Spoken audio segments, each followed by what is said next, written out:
Hi, welcome to Osium. This is Ilma, and today I'll be taking CPS cardiopulmonary system anatomy in one shot.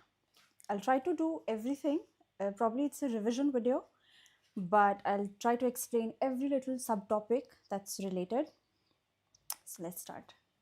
The first topic here is intercostal muscles and nerves. I'll also try to cover PYQs and most important questions also, so don't worry. The first thing is there are three types of intercostal muscles: external, internal, and innermost. Here I'll be taking assistance from this 3D model of this muscle. The first muscle is here external muscle, which look here, this is the external intercostal muscle, which starts from its origin is the lower border of the rib above it, and its insertion is the upper border of the rib below, right here. This it goes like this to here, like this to here. This is the external intercostal muscles.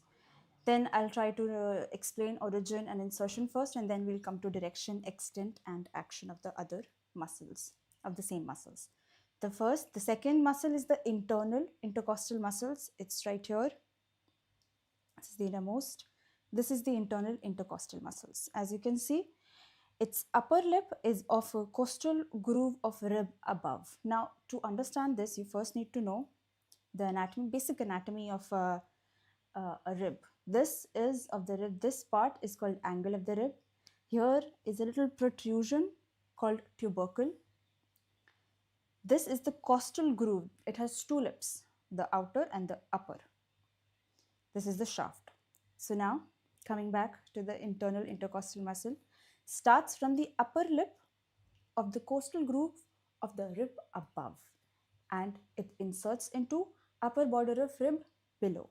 Look, like here. Starts from the this border to the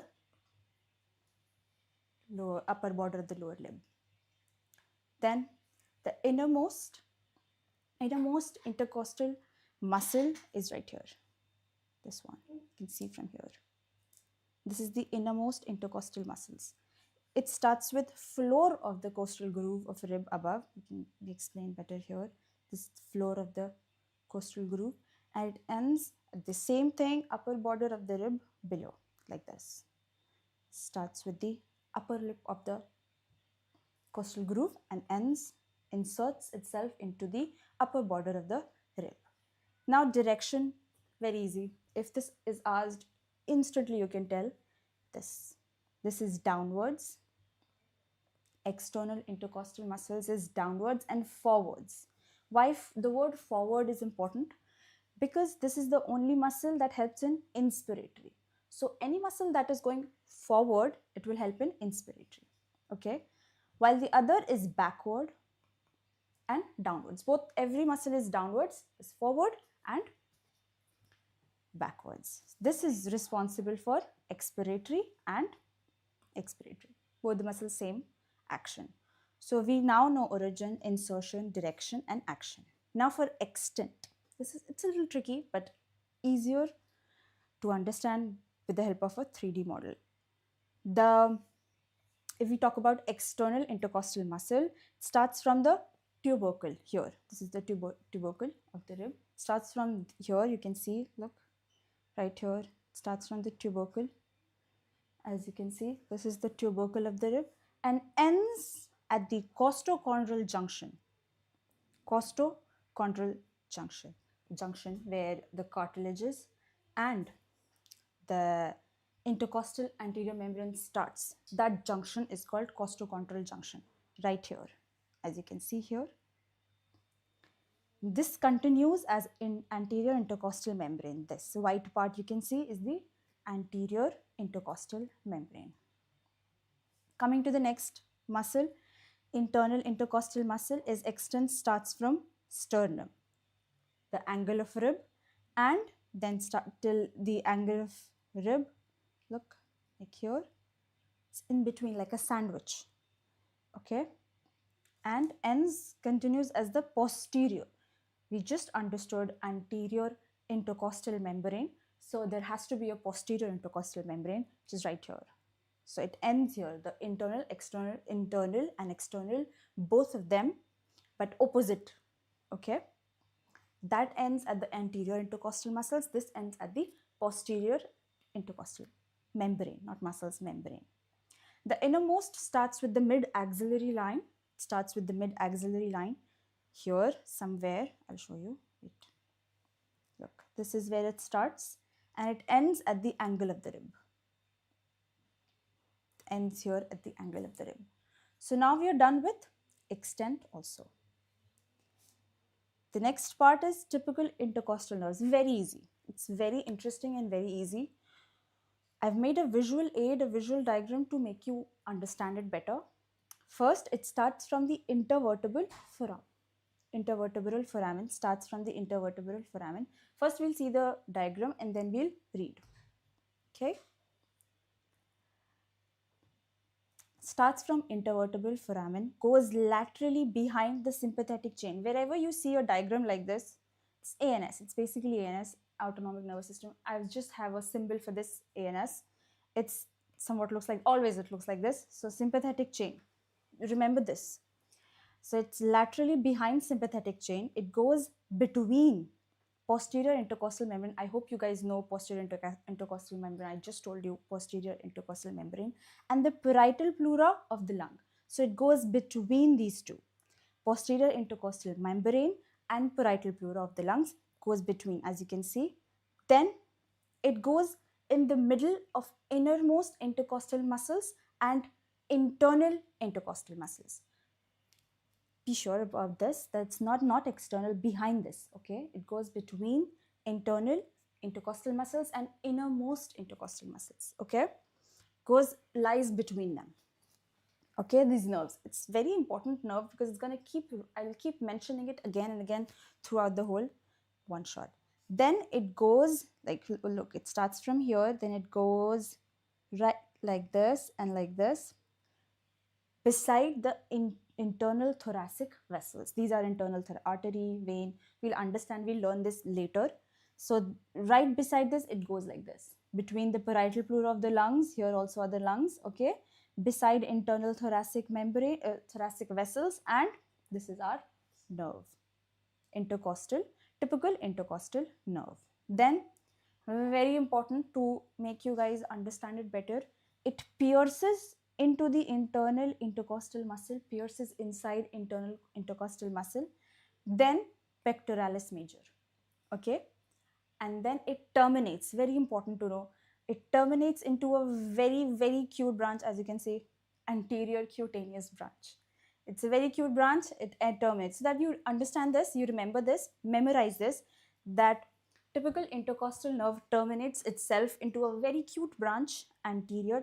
A means anterior cutaneous branches. Okay, it ends like this. We'll understand this better later on because it will be mentioned again.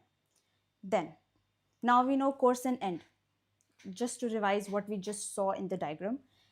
Now, what an examiner does, that they do not read the whole answer. They just look for the keywords in your answer.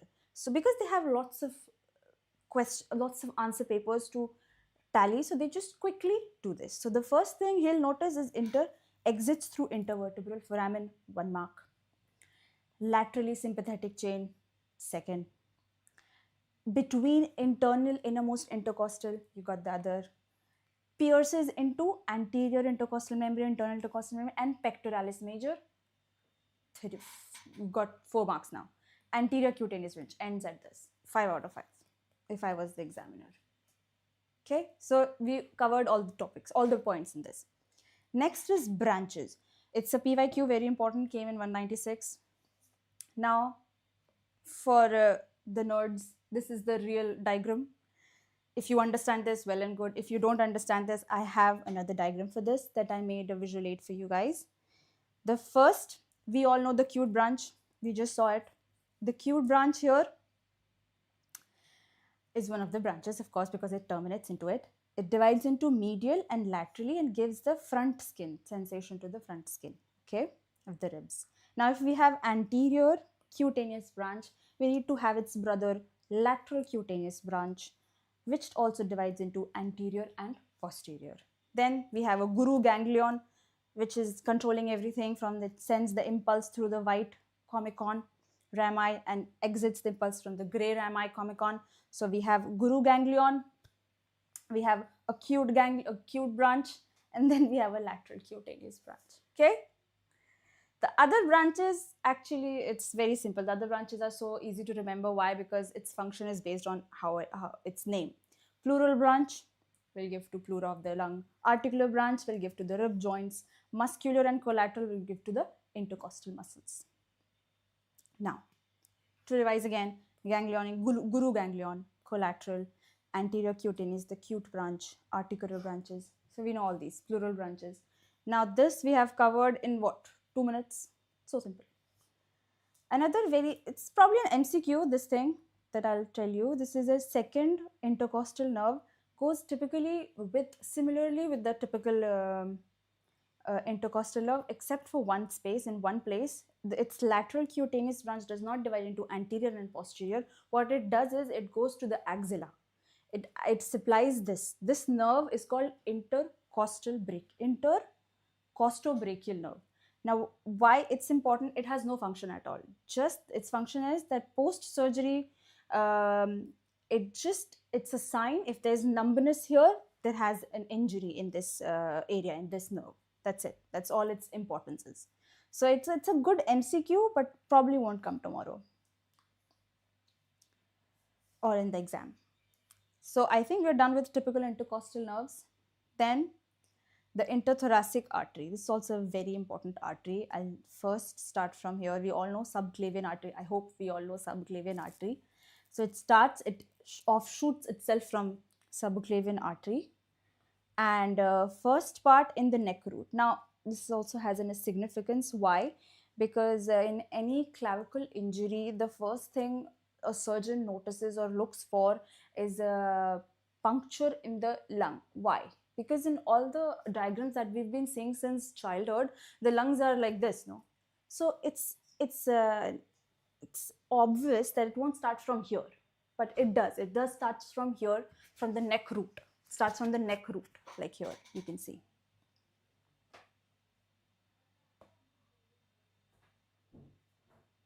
Here.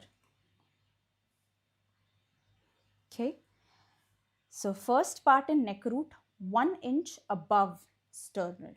Look, I've written 1 inch this from the border of the sternum, sternal end of clavicle. Here is the sternal end of the clavicle, and 1 inch away from this thing. Then descends behind clavicle, enters thorax through thoracic inlet, descends behind upper 6 costal cartilage, ½ inch lateral, 6 costal cartilage, I've also written here, 6 costal cartilage away from ½ inch. It's all written, the diagrams just say what it's written beside it.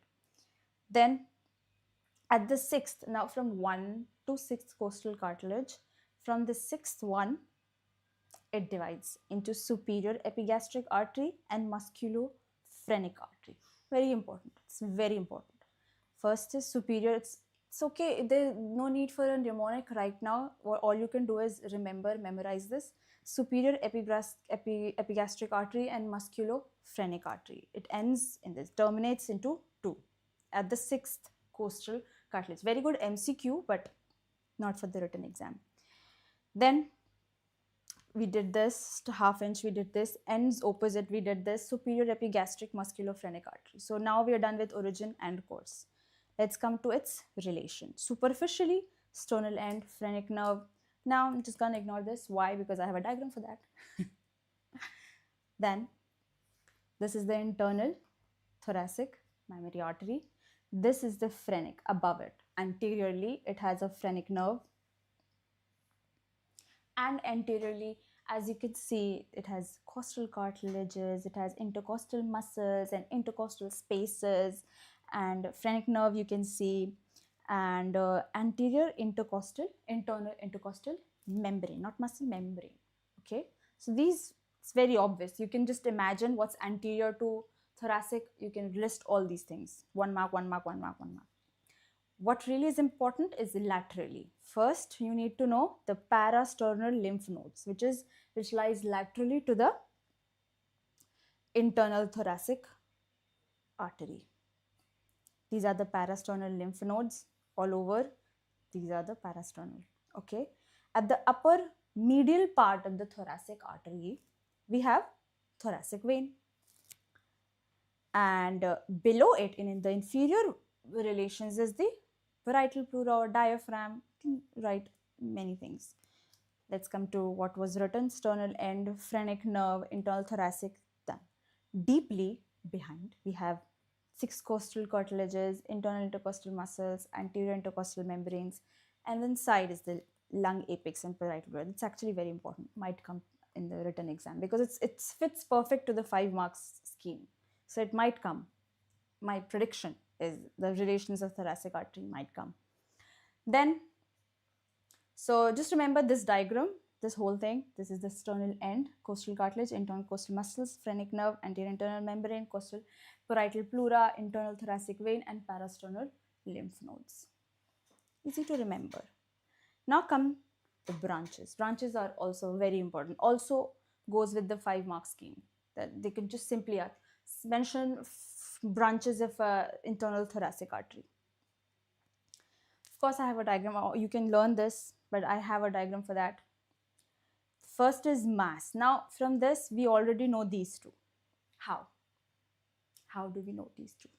Because it terminates into superior epigastric artery and musculophrenic artery. So if you don't remember anything, at least remember the terminals of the artery so that you have 2 marks at least.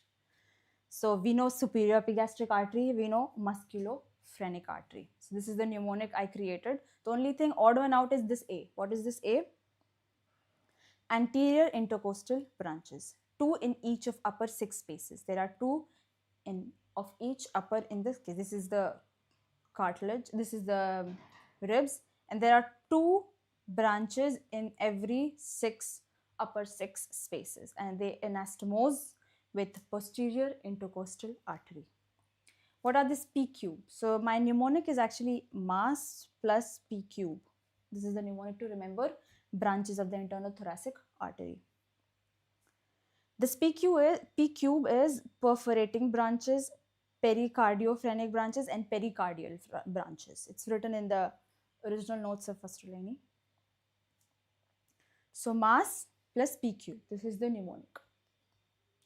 Next is the azygous vein. This is a very, very major PYQ and also can come in the written exam. So it's very complex. It looks extremely complex, but it's very beautiful vein. It's also very important. Okay. So maybe I should take this at the last because we're in the flow of the lungs related structure. So this is, I'll do this after heart. Okay. We'll come back to azygous vein. It's very important. Come back to this. Let's go to lungs first. Surface anatomy. As a matter of fact, this came in the PV. It's such a silly part of the curriculum, but it came in 196. Let's go. I already said that upper end of the lung is projecting in the neck root right here. It's written, look, this part. This part is called the apex of the lung. This is covered by cervical pleura. We'll understand this later. This above 1 inch above the clavicle. 1 inch above clavicle starts from there, the apex. Okay, remember this, 1 inch. 1 inch above the clavicle. Which clavicle? 1/3 medial clavicle. There are 3 parts of the clavicle. So the 1/3 medial clavicle starts from there. Okay, so 1 inch medial, 1/3 clavicle. Cervical pleura, suprapleural membrane. I'll also make you understand this with the help of a diagram, obviously.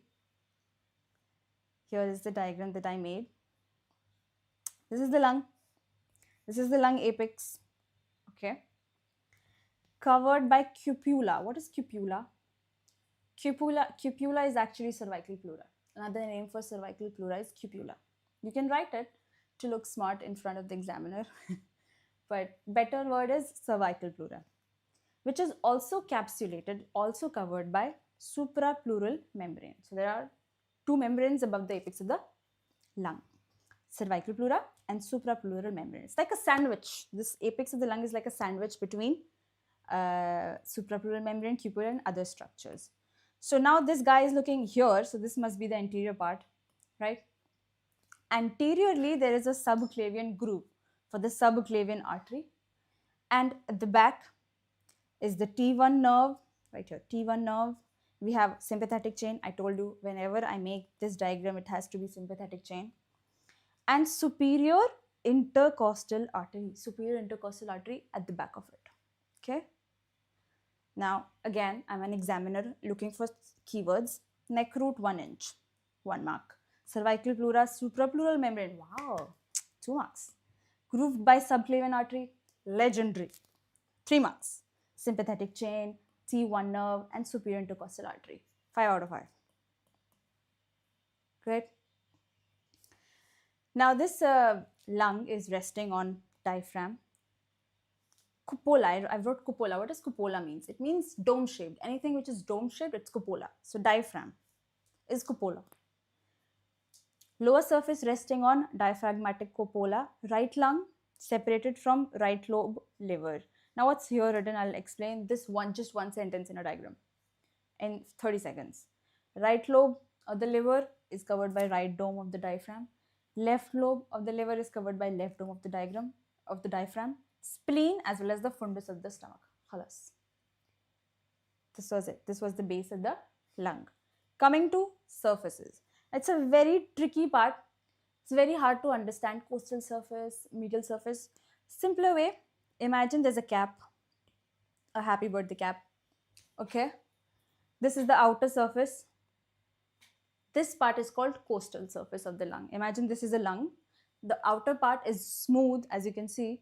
It's costal surface. It has internal costal membrane like this in the rib cage and whatever.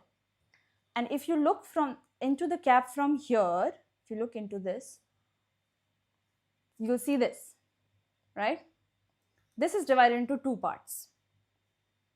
Vertebral part and mediastinal part, where we have mediastinum is what? The space in which the heart lies, the heart is located. So mediastinal part and the vertebral part. This is vertebra, you can see intervertebral disc, you can see intercostal nerves, you can see sympathetic chain, you can see in the mediastinal part, you can see impressions, grooves, and hilum of the lung. You can also see in the mediastinal part.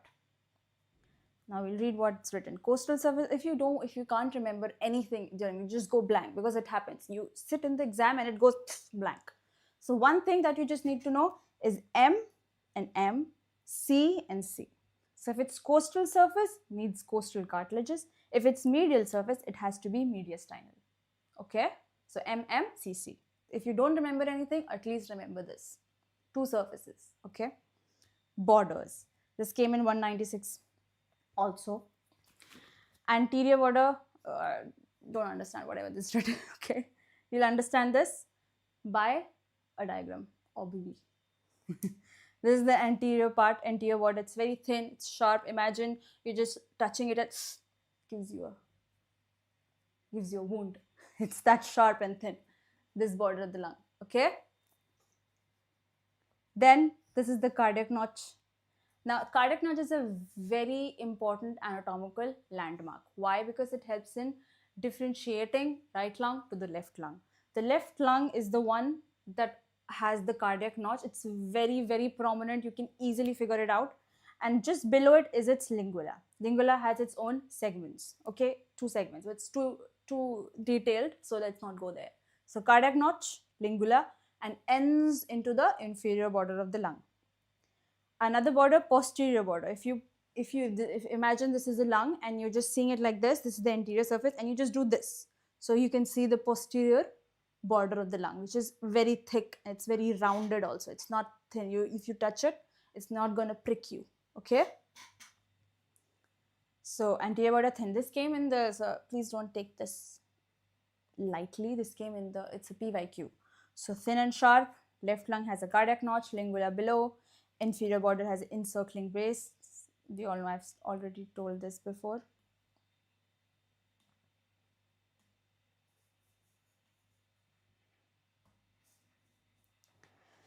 And posterior border is thick and rounded. Then let's go to fissures, lobes, and segments. This is also a very a difficult to understand part. So diagram again. This is the groove. This is a fissure on both the lungs. It's present in both the lungs. It's called oblique fissure. Okay, it's called oblique fissure. It starts 6 centimeter below the apex of the lung. It starts 6 centimeter below the apex of the lung. Okay. Now we already know the unique feature of left lung. What's the unique feature of the right lung? This horizontal fissure is the unique feature of right lung. We have 3 lobes in right lung and left lobe. Now why right lobe has more? How to remember that right lung has more lobes? Because right lung is always right. I know it's cliche, but more number of lobes has to be in the right. So upper lobe, middle lobe, and lower lobe. Second, left lung is the upper lobe and the lower lobe. Bus. So 3 points. Oblique fissure starts from 6 centimeter below the apex of the lung, 6 centimeter below the apex of the lung. Horizontal fissure only in the right lung, 3 lobes. And the inferior, it all comes towards the inferior of the. Now, do you see this part?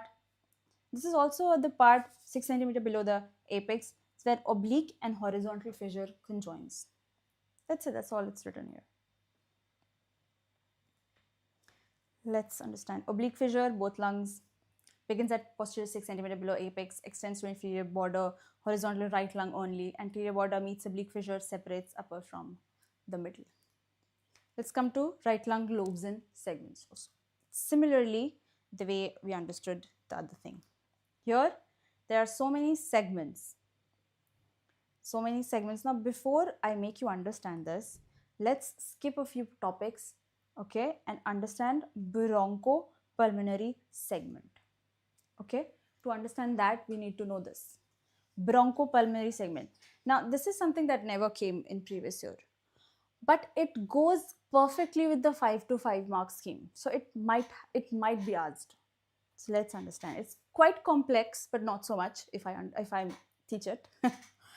But it might come. My prediction, it might come. Might. It's important. Okay. So we might have studied about this in pre-med. Let's do it again. Okay. This is the trachea. Okay. This is where the trachea bifurcates. This space is called carina. Okay. This is bifurcates. It divides into two primary bronchus. Then it subdivides into secondary bronchus. Okay. And that further divides into tertiary bronchi or bronchus. Plural bronchi. Now, secondary is called lobar bronchi. So, if you find words lobar bronchi and secondary bronchus, they're not two different things, they're the same thing. Lobar bronchi is the secondary bronchus and segmental bronchi is the tertiary bronchi. Okay. Now, let's go here. This is where it bifurcates, the carina. Okay. 2 parts, third part. So, the right lung divides into 3 lobar bronchi, while the left part divides into 2 lobar bronchi. Let's talk about the right one first. Superior, middle, and inferior. Okay? And this only superior and inferior. Again, why the right bronchus has more? Because right is always right and it has always more things than left. Similarly, superior, middle, inferior, and it only has superior and inferior. Okay? Superior one has 3 tertiary bronchus. It's very detailed, so I hope you're with me. Superior lobar bronchi has 3 tertiary bronchus. Tertiary bronchus or segmental bronchi. Don't remember, let's revise. Segmental bronchi is the tertiary bronchus. Secondary bronchus is the lobar bronchi. So, again, superior lobar bronchi or secondary bronchus divides into 3. The superior 3. Then the middle into 2. And the inferior into 5. That makes it how many? 10 in total. Okay. Here, Superior also 4, inferior also 4, total 8. So 8 segments in the left and 10 segments in the right. Understood? Understood? Okay. Now that we have understood this, let's understand what really bronchopulmonary segments or really means. It's the functional unit of lung. Everything has its functional unit. Functional unit of the brain is the neuron, functional unit of the kidney is the nephron, functional unit of the lung is bronchopulmonary segments. Okay? Every functional unit, it has segmental bronchus, what? Tertiary bronchus, pulmonary artery, and its own lymphatics as well as its nerves. This is the broncho. It's like a pizza slice. It's wedge shaped, okay? It's wedge shaped and it points towards its end points towards the hilum of the lung. Okay, this is it. It has intersegmental vein. It has subsegmental vein, which is the central vein. Segmental bronchus, the tertiary bronchus, and its artery. This is what makes bronchopulmonary segment. Okay. Now, what divides? We have some connective tissue septa in the middle, as well as some lymph nodes and all these things. Now, why this is so significantly important? Because sometimes lung diseases happens localized. So a surgeon can just take this one segment out and the patient's going to be okay. So this is how it is so important, clinically very important. The lung tissue. Again, we'll read this right sternal angle, 2 main bronchi, right main bronchus, 3 lobar 10 segments, 2 lobar bronchi 8 segments. I hope I'm making this easy. I hope so. Functional independent. Then we know the segmental bronchus, wedge shaped, I just said. Its base is at lung, separated by CT septa, I just said. Lodging pulmonary veins. We've already studied this. Coming to constituents. Constituents is nothing. Segmental bronchus, we already did this. Look, this is the constituent. This is the part where gas exchange happens. You might have studied this in physiology. So this is where the gas exchange happens. These are the capillaries. The arteries become capillaries. And then there's Hamburger effect and Bohr effect and Haldane effect. So many things that all happens here. The CO2 goes here. Gas exchange happens. Okay. This is where gas exchange happens.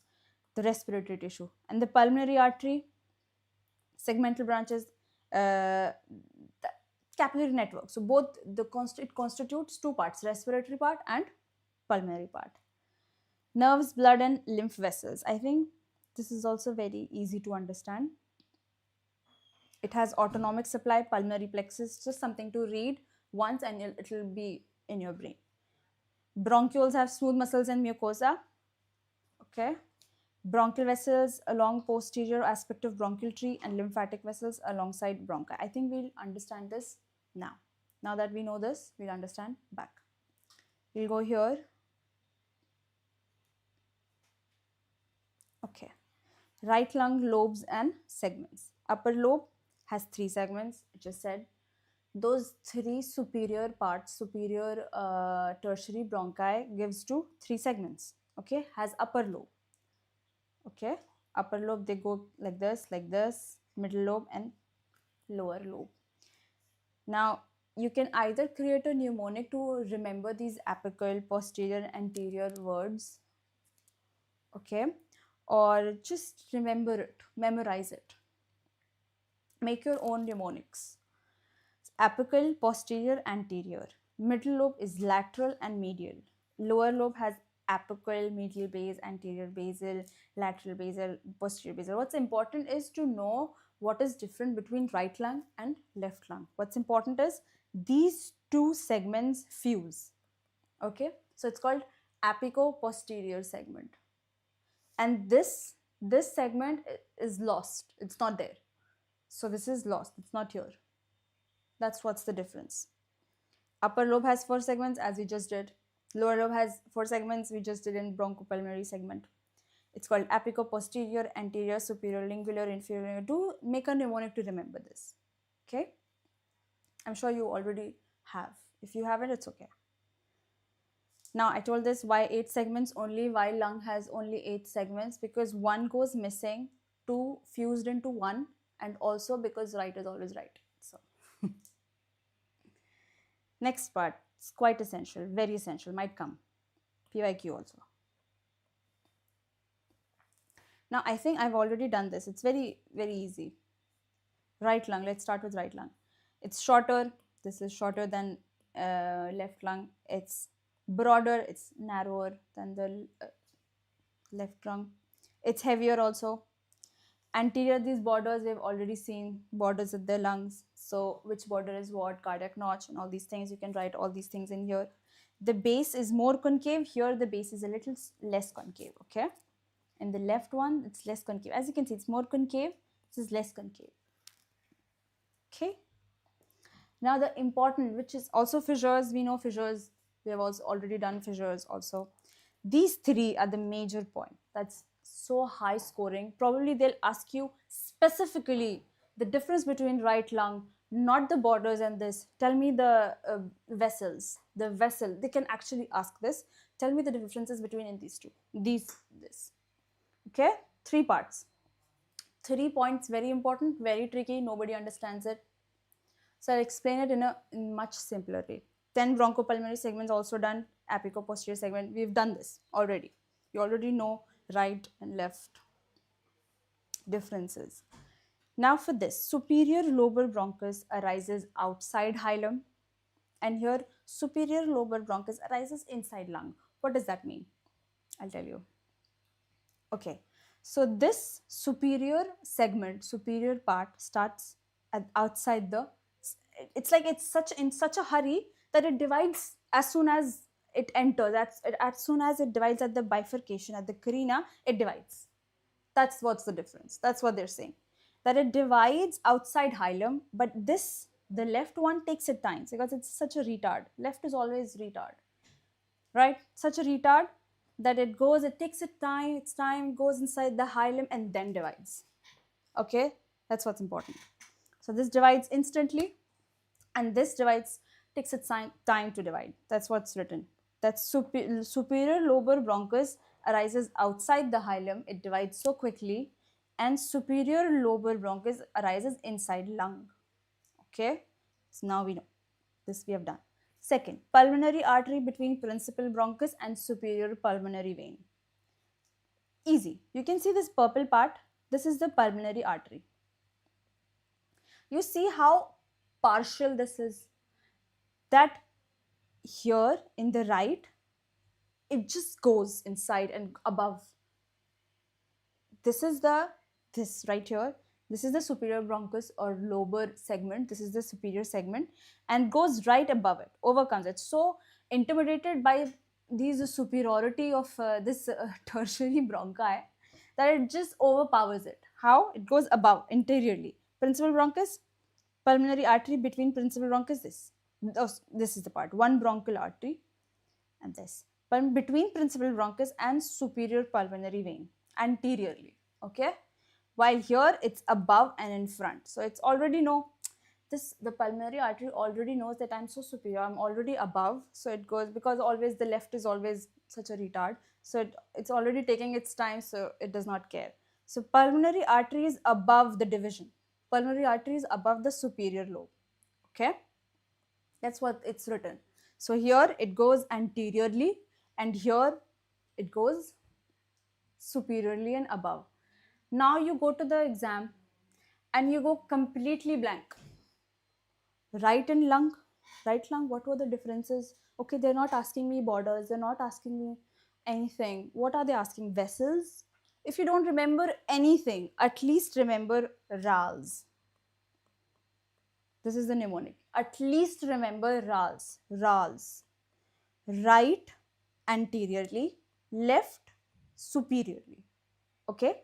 Right lung, left lung, anteriorly, superiorly. The pulmonary artery is anteriorly and the pulmonary artery is superior. That's the difference. 2 marks. Like this. RALs, 2 marks. Then Pulmonary artery between principal bronchus, one bronchial artery. Okay, now this is important. This is also will come later. Should I do it right now? Okay, fine, I'll do it right now. Here, you see the hilum. This is the hilum. This is the diagram of the hilum of the right lung. This is the diagram of the hilum of the left lung. Now here, the artery that is supplying this, that is coming in this part of the hilum of the right lung, comes from here, the third intercostal space. Here, this artery goes, protests, like I'm going to do big in my life, not like other intercostal spaces. I'm going to go and go towards the lungs hilum.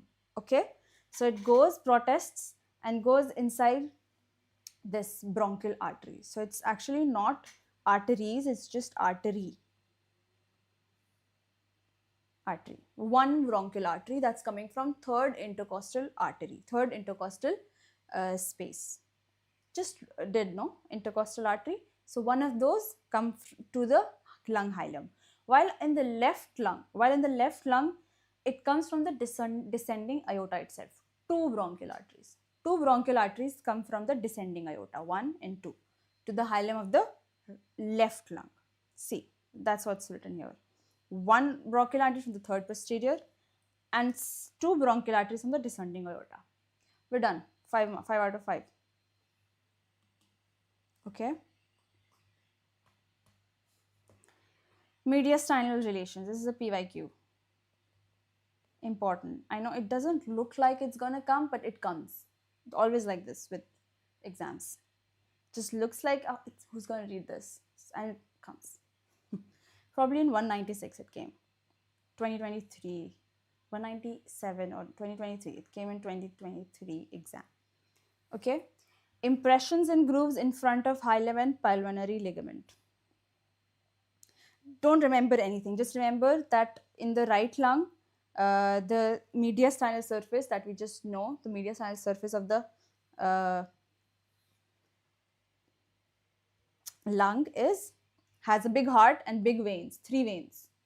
Big heart and big veins. Big heart and big veins. Okay.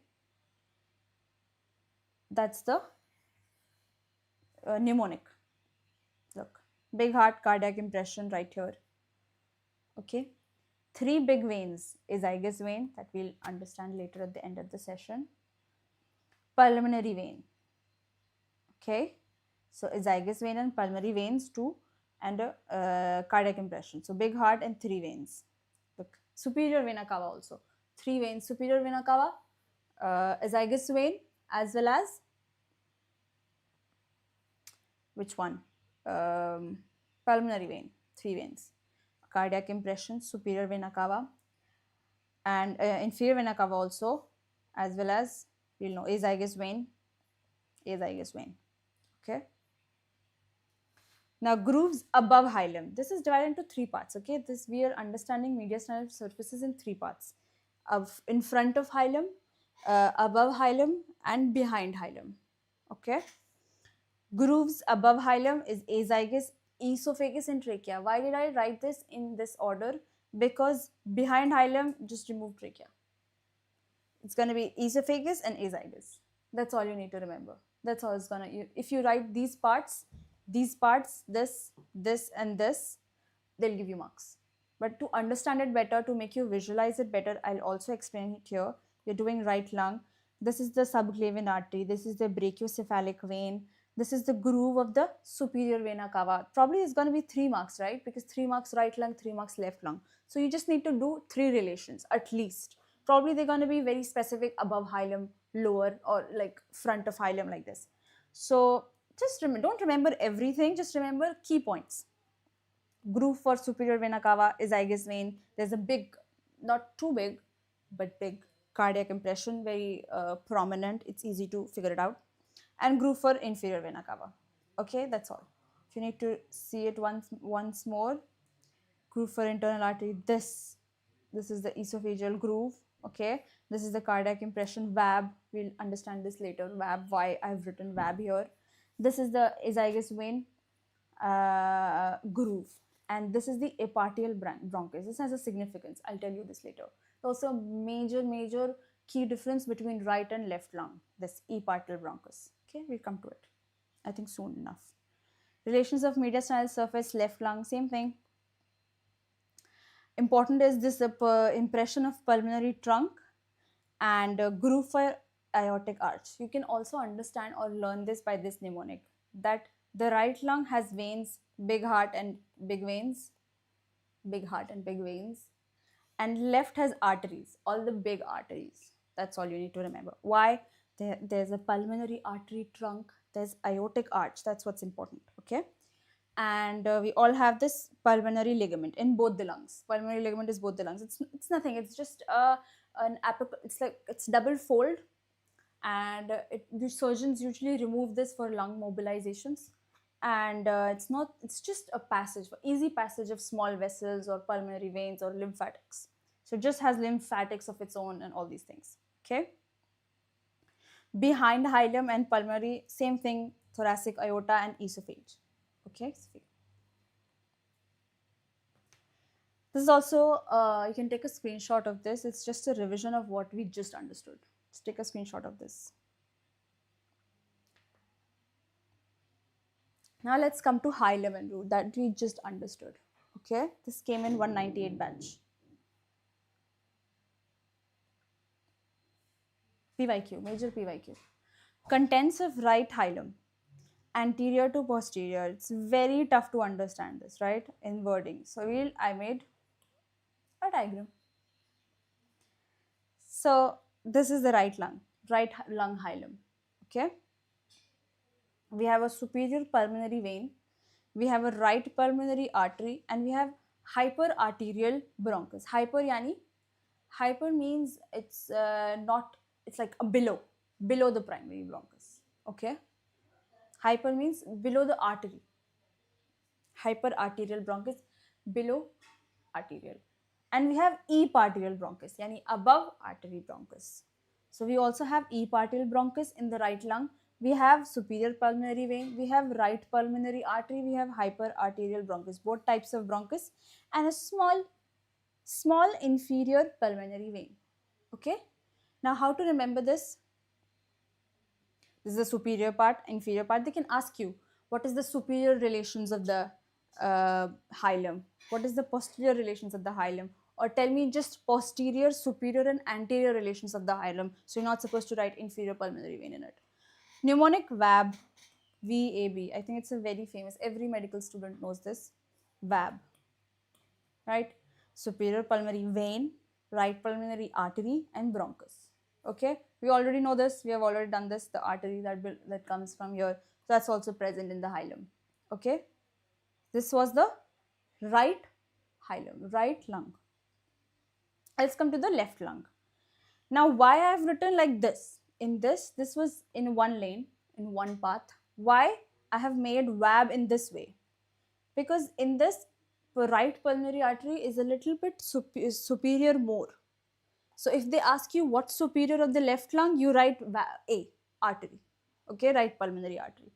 And you notice there are no epartial bronchus. You've noticed? So it's only in the left lung. Then hyperarterial bronchus and small inferior pulmonary vein. The same thing, bronchial arteries, two bronchial arteries, and descending from the descending aorta. Posterior, everything. So let's read what we just saw. Most anteriorly, we have superior pulmonary artery, vein, principal bronchus, hyperarterial bronchus. Don't just write principal bronchus, write hyperarterial bronchus.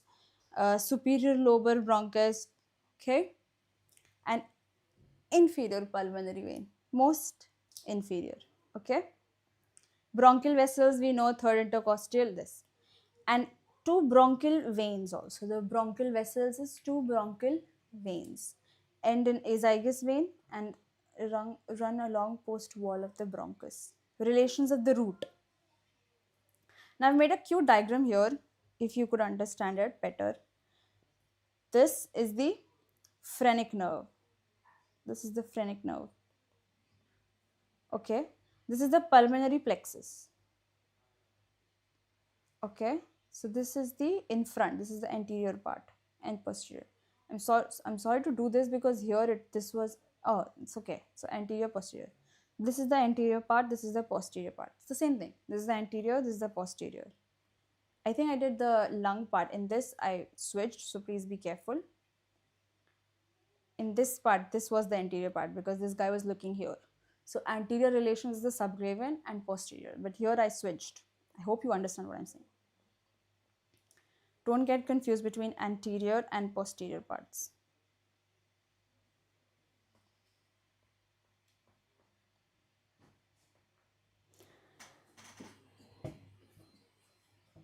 Here. This is the pulmonary ligament that we just talked about for lung mobilizations and lymphatics. It has some lymphatics and small vessels going through them. Then at the back of it, behind it, is the posterior pulmonary plexus. This is the anterior pulmonary plexus. Let me write here PP so that it's engraved in your brains like that. PP, PP, and P. So phrenic nerve, pulmonary plexus, but this is anteriorly, this is posteriorly. Then above it is aorta, arch of aorta. Remember this because I think this is what exactly came in 196. Sorry, 198. 2023, I think. So remember this. Below we have pulmonary ligament. So this, engrave this diagram in your brain. Next part, we'll do this quickly. It's taking so much time. Pulmonary arteries for gas exchange, we already did that. And it carries deoxygenated blood. Segmental end arteries and capillary network. We already did this. Pulmonary artery.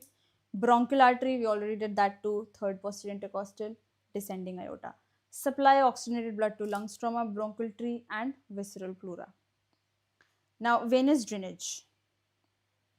Pulmonary veins carries oxygenated blood. I think we'll do this later when we'll do heart. Actually, we already did this in pre-med.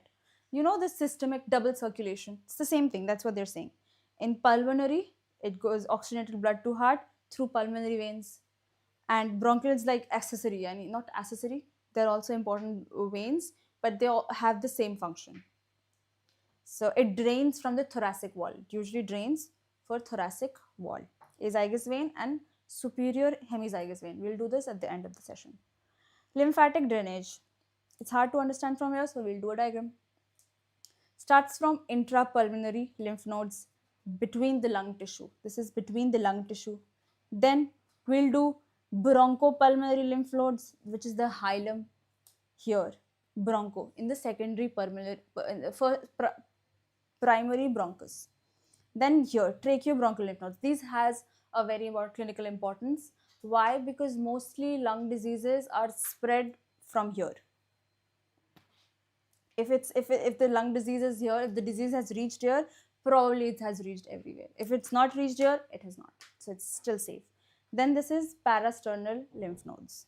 Okay, and the right one drains into right lymphatic duct, then brachiocephalic vein, and this into thoracic duct and brachiocephalic vein. This is lymphatic drainage. Nerve supply. Small table, if you remember just one part of it, you will understand this. This is the sympathetic, this is the parasympathetic. Sympathetic is for flight and fight, we all know this. Parasympathetic is a resting state. So during sympathetic, broncho dilates, bronchiole dilates and vasoconstrict. Vessels constrict, bronchus dilates and vessels constrict. So BD, VC. And parasympathetic opposites happen. So either BD, BC or VC, VD. So if you remember just one part of it, that BD is for sympathetic. Okay. If you remember just one part of it, that sympathetic has bronchodilator. You can make a small at the corner of your exam paper. Make this table. S, PS, PD, BC, VC, VD. Okay? I think it's very simple now. That's what it's written. Sympathetic, parasympathetic, broncho. Very easy. We already did this. Bronchopulmonary segments. We already did this. Let's come to pleura. Again, easy topic, but cannot be ignored. Curved line from junction. We all know this. I think this is third time I'm repeating this. From the neck root, 3 centimeter. That is 1 inch. 1 inch has 2.5 centimeters, but to be specific, 1 inch. 3 centimeter above 1/3 clavicle. Third time I'm saying this. Borders, anterior border. Okay, now this is the diagram that I made to understand the distribution of pleura among the thorax. Okay, the cervical pleura or cupula at the apex of the lung. Okay, then goes vertically. This is the upper part is both the same. In here, both is it's the same. But here, the medial border, right? The right anterior border. Okay. The right, this is the right lung, this is the left lung.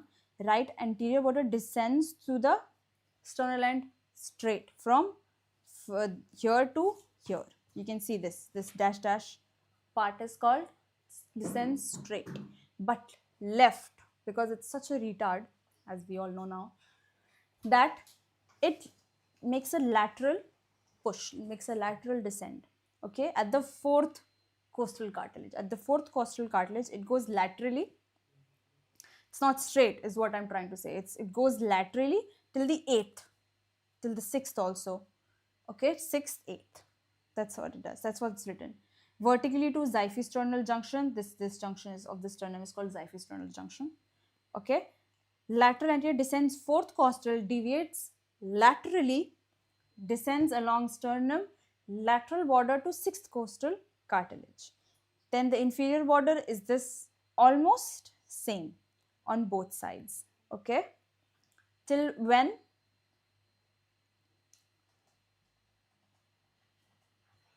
Posteriorly. It's the same from both sides. And let's do this one first. Begins at level 12th, because this part is a little complex. I'll have to take a zoom in.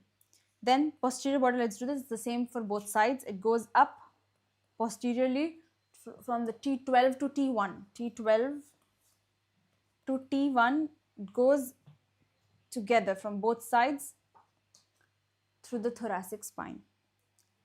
Ascends alongside vertebral column to end at first T12 to T1. That's what I said. Okay. Now let's do this. The inferior border is a little complex to understand. Okay. But it's easier with the help of a diagram. Here and here. It's the same for both, by the way. It's the same for both. But it goes to the 8th, to the mid-clavicular line. Then it goes to 10th, to the mid-axillary line. And then paravertebral region. So the mnemonic for this is 8th, 10th and 12th. These are the points where it's like checkpoints, like cervical pleura is going like this. Okay, 8th costal cartilage, then 10th costal cartilage, and then 12th costal cartilage, like this. Okay, this is how it works. Now why it's important? Because usually people think it's similar to lungs, but it's not. The lungs go from 6th costal cartilage, 8th costal cartilage, 10th costal cartilage, unlike pleura. It's very important. Why? Because you'll know there are some recess, there's some deads, all these different mechanisms not in your curriculum. But to accommodate that, to have better expansion and better inspiration, expiration of the lungs, this is important. So pleura is out, a little bit out. 8, the checkpoints are 8th costal cartilage, 10th and 12th. While for the lungs, it's 6th, 8th and 10th. Okay, as you can see here, this is the lung, and this is the pleura. That's what's written. Crosses mid-clavicular, mid-axillary and border of sacrospinalis, mid-paravertebral region. Then pleura and recesses. Pleura defined as a closed serous sac invaginated by lung. It has 2 layers, visceral and parietal. I think everybody knows this. It's like a sandwich. This is the visceral, the inside of the lung, the outside of the lung. This is the lung, and there's this pleural cavity filled with serous fluid. That's it. That's what's written here. What's important is here, parietal pleura subdivisions. It's divided. Parietal pleura is not just one uniform thing. Okay? Here it's called cervical pleura. We already know. Here it's called mediastinal pleura. And around the costal cartilages, it's called costal. And around the diaphragm, It's called diaphragmatic parietal pleura. Okay. Pleural recess, very complex to, it looks very tough, but it's very easy, extremely easy. Costo-mediastinal recess between costo and mediastinum. Costo-diaphragmatic recess between costo and diaphragm. Okay, in the thoracic inlet. You can see here. This is the costo-mediastinal recess here between costo and mediastinum, this part. Okay, and this part is the costodi. This is the posterior part. Here, this is how it lays. Okay, costodiaphragmatic recess. Now, why this is important? For thoracocentesis. This is very important for thoracocentesis. That's why it's given. Costodiaphragmatic recess between costal at thoracic receives inferior border in forced inspiration. It helps in deep inspirations. Pulmonary ligament, we already know. Empty pleural fold. What kind of fold is this? This is a mediastinal pleura. Okay, why? Because it's here. This is probably, here is the hilum, and it follows the mediastinal pleura. Okay, so if you write these small things, it's what matters during exams. That if you write not just pleura, if you write mediastinal pleura, you'll gain marks. So fold below lung root, dead space. It's dead space allowing pulmonary. Already said that, we've discussed this before. Now blood supply, it's also easy, very easy. Blood supply, visceral pleura and parietal pleura both have different types of blood supply. Visceral pleura has the same as lung, while parietal pleura comes from the intercostal arteries. We've done this, right? We've done this initially in the first part of the video. I explained to you that how innermost and internal thoracic arteries lies between innermost internal costal muscles and internal intercostal muscles. That's what they are. That's what provides blood supply to the parietal pleura. Okay, internal thoracic intercostal vessels. Nerve supply. Of course, it's very hard to understand this way, so we have a diagram. This part, the apex of the is supplied by the nerve, first intercostal nerve. Okay, this by the normal intercostal nerves in the neuromuscular bundle. See, here it's written visceral pleura, anterior, this, anterior posterior pulmonary plexus, cervical parietal first, and costal corresponding intercostal nerves. This is what they're talking about, posterior intercostal nerves. Okay, the lower part of the lungs is supplied by the lower intercostal nerves. If you go by the words, it's very easy. Okay, the mediastinum, this part of the lung is by phrenic nerve. It's quite different from all the nerves, so it's very easy to remember, right? There's just one that sounds so different from others, is the phrenic nerve. Okay, and the visceral pleura, why did I ignore this visceral pleura? Because visceral pleura has anterior posterior pulmonary plexus. Why the symptoms of lung diseases is never pain? Because there are no pain receptors, there are no nerves, there is not major nerves going through the lung tissue. That's what they're saying. That's why usually lung diseases are painless initially. Then clinical points: pleural irritation, mediastinal, central diaphragmatic, referred pain to thoracic, as we just did now. Usually when you have a heart attack, it's first thing, when you get a heart attack, you have a little shoulder pain. Why? Because of the phrenic nerve. This phrenic nerve from C3 to C5 is a supraclavicular nerve. Okay. Abnormal feeling, very easy. Pneumothorax has air. I think it's in the words itself. Hemothorax has blood. Pyothorax has pus. Pleural effusion, excess serous fluid. Easy. Aspiration, thoracocentesis, as I just said before, in the recess, costodiaphragmatic recess. I'm active recalling. When I'm telling you that we already did this, we did that, we are active recalling that what we just studied. Okay, so if you remember, when I say, oh, you remember costodiaphragmatic recess, so instantly it should come in your brain. Yeah, where did we learn this? Where did we mention? Where did we heard this before? Where did we read this before? Like that. So thoracocentesis, needle in the 7th space, between space bound, like above rib. Then heart. Let's come to heart. It's the small part, but it's very easy, very easy. We all know this hollow muscular organ, middle mediastinum, behind sternum, slightly larger. Since childhood, we've been hearing that our heart is the size of our closed fist. It's conical in shape. 4 chambers, 2 atria, 2 ventricles. Half of it receives deoxygenated blood, half of it receives oxygenated. Very easy. The major part is external, borders. Let's understand borders. For that, I've made a diagram. Obviously, you make a square in the corner of your exam paper. Make a square. Write LA, RA, RV in the middle, and LV. That's what borders are. Here is the apex of the heart. Okay, so LV has apex of the heart. LA is the left atrium, has all the vessels entering. Right atrium is the which part? Right atrium is the, look here, it's written right atrium plus right atrium, upper border, lower border, right border, right atrium only. Convex to right, okay, right border. You can see this. Right border is the right atrium. This is the right atrium.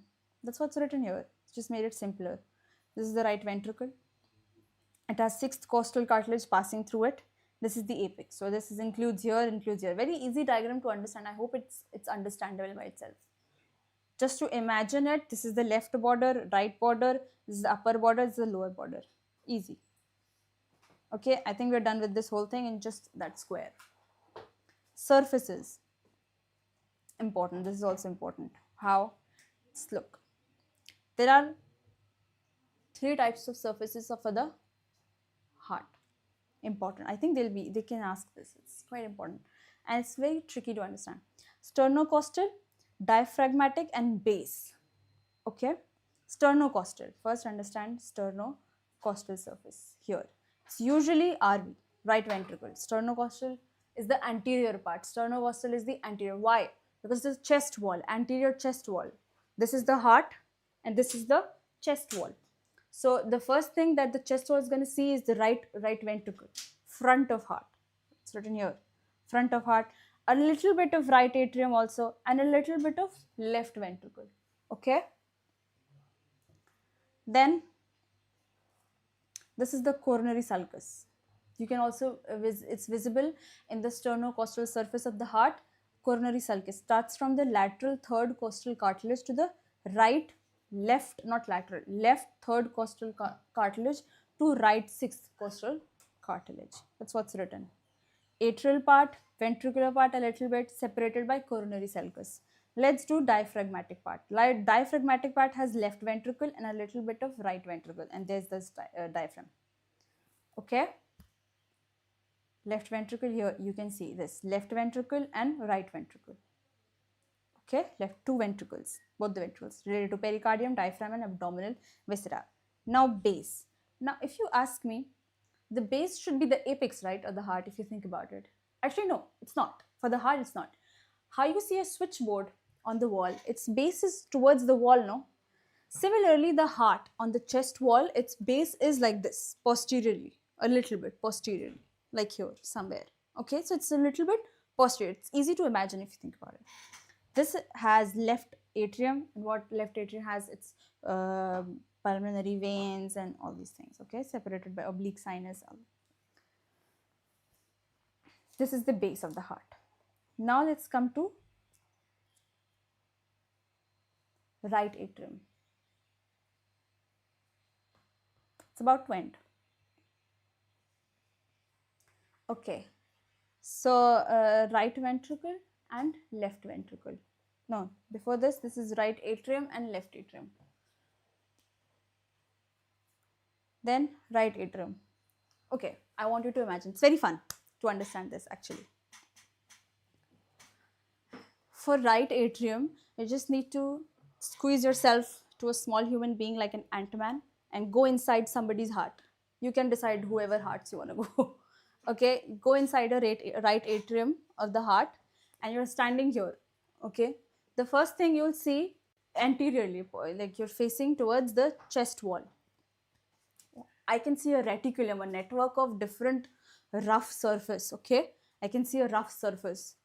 What I can see in front of me, inside the right atrium, it's called musculi pectinati. Musculi pectinati, it's the anterior rough part.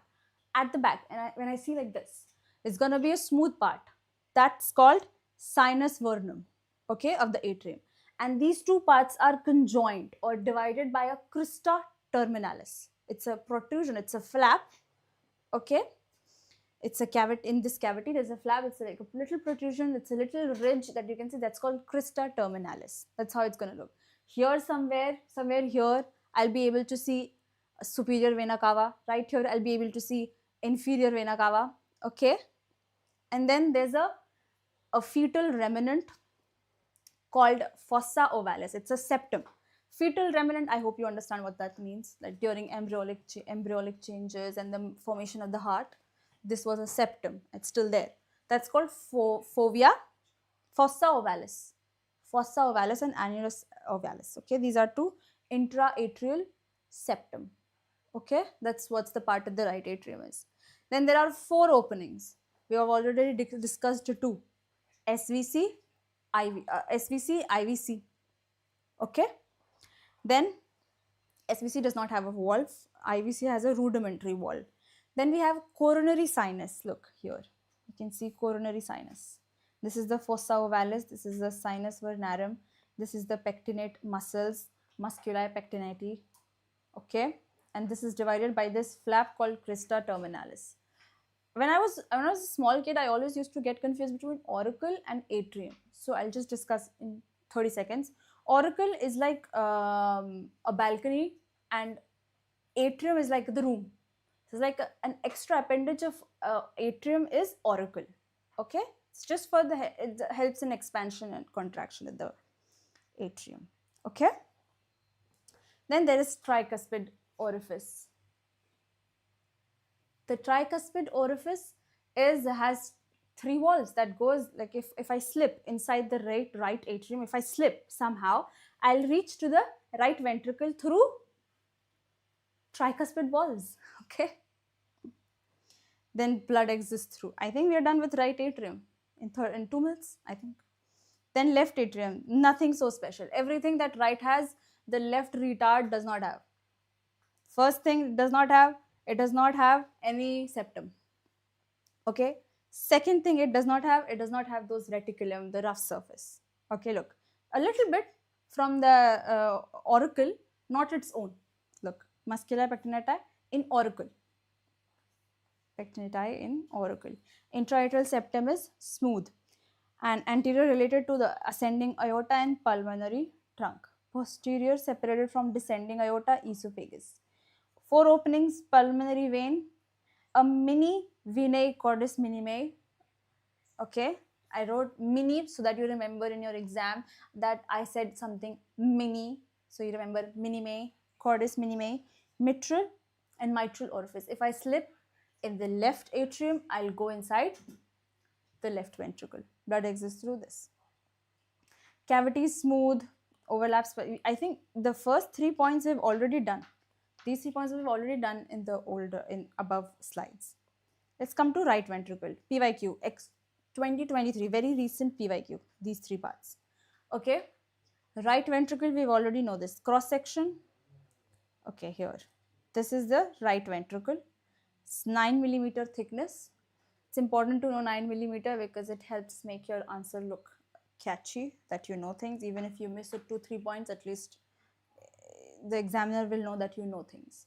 Second, 3 parts of every ventricle has 3 parts: inflow part, trabecular part and outflow part. The inflow part has, we just discussed, from the door we slipped inside the right ventricle, was the valves, tricuspid valve. Okay, then we've done this. Trabeculi. Trabeculi just means irregular inner surface. There's different types of trabeculi, like this. Okay, so here what trabeculi is present, we're talking about the trabecular part of the ventricle. Okay, here we have papillary muscles and moderator band. This is what they asked, the trabecular part of the right ventricle mention. Okay, that's what they asked in 2023, I think in 197 batch. Then it's irregular inner surface. Papillary muscles, I'll tell you what are papillary muscles. This is chordae tendineae that are related, that is attached to papillary muscles. When they contract, the valve closes. Okay, it closes itself. That's what papillary muscles are. This is the chordae tendineae. Okay. What else does this have? It has tricuspid valve, pulmonary valve, we all know this, and moderator band. Septomarginal trabeculi. What is a moderator band? This is the moderator band. I'll tell you even in a better way. This is the intraverticular septum. This band, this thick, smooth band of conduction, it helps in contraction of the right ventricle. This goes from the interventricular septum to the anterior. There are three papillary muscles: anterior papillary muscle, posterior and septal papillary muscle. Okay? Just one slide left. Then, where were we? Moderator band, interventricular septum, the anterior. So this band goes from interventricular septum to anterior papillary muscle. This band is called moderator band. Okay, just helps in better contraction of the right ventricle. Okay, look, present. And because left is such a retard, again, it does not have this moderator band. Let's go to the left ventricle now. Okay. Also, one more important part, it's not written in the notes, but it's important. At the semilunar walls of the pulmonary artery that goes from the right ventricle has a smooth surface for pressure gradient and for easy flow of blood from right ventricle to the pulmonary artery. It's called conus arteriosus.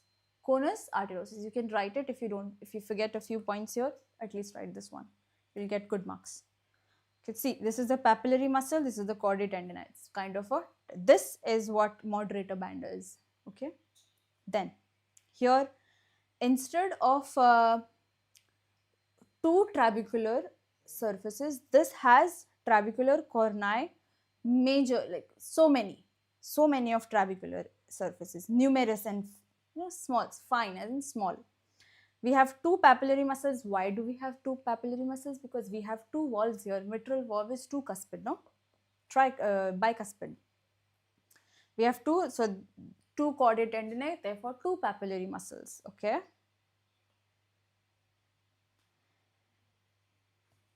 Left. Okay, we have already done this. It's circular. It's 27 millimeters thick. Most lateral border, that this and this. Moderator band is absent, as I told before. The outflow is to the aorta orifice, mitral valve and aortic valve. Three similar cups, two cusps. I think this is pre-med knowledge, these things, valves, so you know these things, right? Surface anatomy and valve position. Now, this is clinically more important than your written exams, but you should know. First, make one point at here, second costal cartilage. Make another point, B point here, third costal cartilage. Make another C point at fifth costal cartilage and the sternal and sternal junction, and D at the apex. This makes the borders of the heart. If you examine a patient's heart, these are the things you should know, that where does the heart lies in this patient precisely. Here. Okay, this is the heart. Now we'll auscultate. Now these things, it's a very unique feature that these arteries are related here, these valves are related here, but we're going to auscultate in other positions. I'll tell you where. Do I have a diagram? Yeah. See, here at the right part we'll do aortic. At the left part we'll do pulmonary. Usually for pulmonary hypertension and patients like this, we put this straight.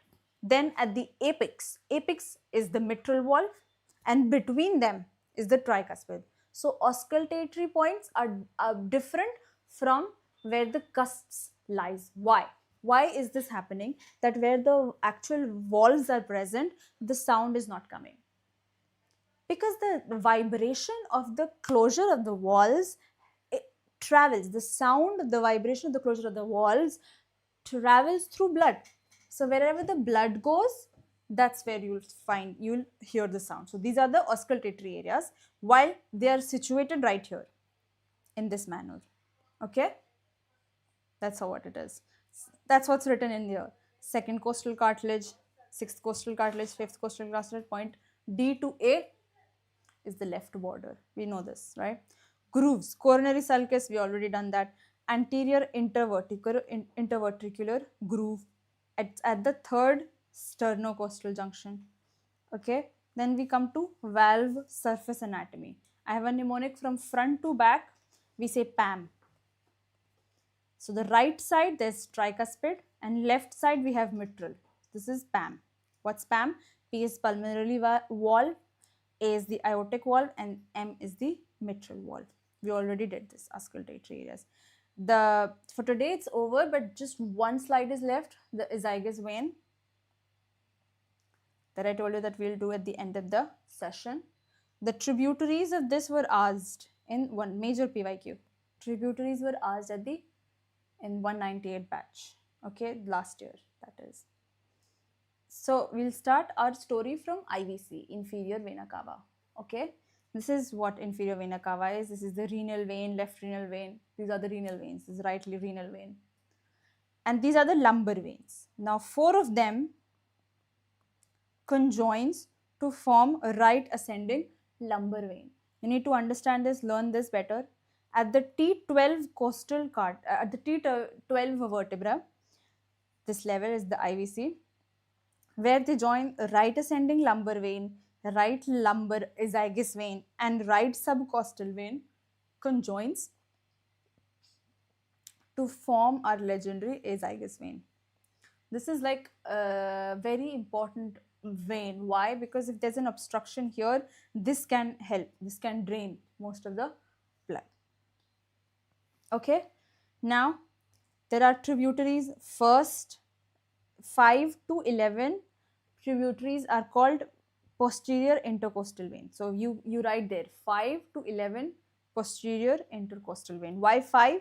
Because starting from T5 to T12. So in between these is the posterior intercostal vein. Okay, that's what drains inside here. All these cartilages are bringing the deoxygenated blood and draining here in this.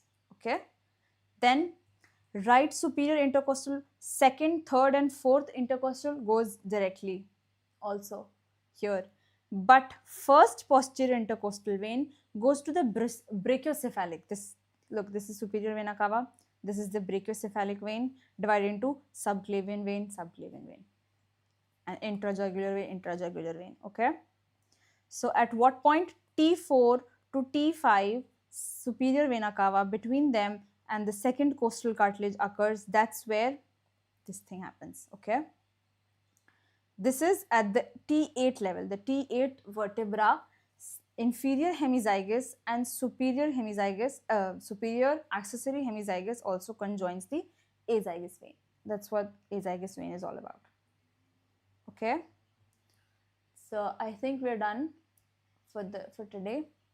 Rest part like pericardium and most important coronary arteries I'll do tomorrow.